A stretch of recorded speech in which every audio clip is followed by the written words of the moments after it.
माल का रहने वाला हूँ। भारतीय जनता पार्टी का जिला अध्यक्ष रहा हूँ। वर्तमान में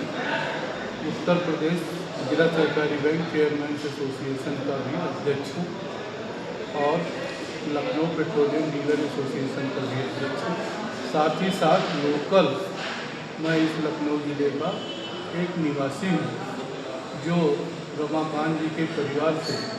लगभग 35 साल से मैं जुड़ा हूँ और जिला अध्यक्ष के नाते मेरा लखनऊ ज़िले के सभी इलाकों में जाना आना रहता है और मैं जानता हूँ कि समाज में जो प्रतिष्ठा श्री रमाकांत जी के परिवार की है वो कारण से लोग एक ईर्ष्या भाव के कारण उनसे जलन के कारण इस वर्तमान प्रकरण में फंसा रहे। जहाँ तक मेरी जानकारी है और एफआईआर में उस व्यक्ति ने कहा है कि मैंने वहाँ पे पानी गिराया था और उनके परिवार के किसी सदस्य ने ये कहा कि पानी गिराना मंदिर में ठीक नहीं, इसकी साफ कर दो। लेकिन विपक्षी गणों ने राजनीतिक द्वेषवश और अपनी जो आगे चुनाव आने वाला है क्योंकि उनको वोट का कोई मुद्दा नहीं मिल रहा है, इसलिए वोट का मुद्दा बनाने के लिए उसको पेशाब से जोड़ दिया। जबकि आप देखेंगे कि एफआईआर में कहीं पर भी पेशाब शब्द का कोई उल्लेख नहीं है और जो लोग भी इस परिवार से ईर्ष्यावश द्वेषवश या किसी कारण उनको फंसा रहे हैं वो बहुत ही निंदनीय है।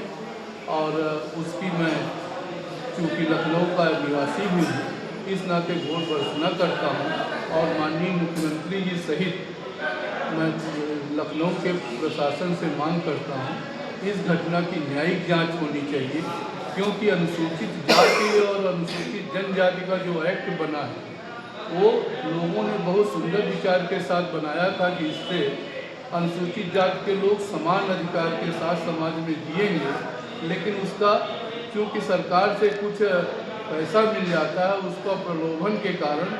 लोग उसमें गुमराह हो जाते हैं। सरकार से ये भी मांग करता हूँ कि जब किसी के ऊपर अनुसूचित एक्ट लगाया जाता है उसके बाद जब व्यक्ति दोष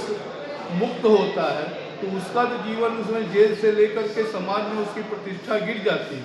लेकिन जिसने आरोप लगाया उसका कुछ नहीं होता है। इसलिए मेरी ये भी मांग है कि इस एक्ट में परिवर्तन होना चाहिए और कम से कम जो लोग इसका लाभ उठाते हैं उनसे उनकी वसूली बढ़ा के करनी चाहिए। मैं इस कृत्य की निंदा करता हूँ और मैं रमाकांत जी और उनके पूरे परिवार के साथ पूरे अपने संगठन सहित अपने व्यक्तिगत भी उनके साथ हूँ और ईश्वर से कामना करता हूँ, जानता हूँ सत्य कुछ भी हो, सत्य यही है कि रमाकांत जी बहुत अच्छे व्यक्ति हैं। उनके परिवार से समाज में कभी ये नहीं किया जा सकता जो पीड़ित व्यक्ति है वो उनके परिवार से भी सहायता पाता था, खाना पानी पाता था। आज गुमराह हुआ है, कल फिर वो ठीक होगा। इसलिए मैं इस की पुनः निंदा करता हूँ।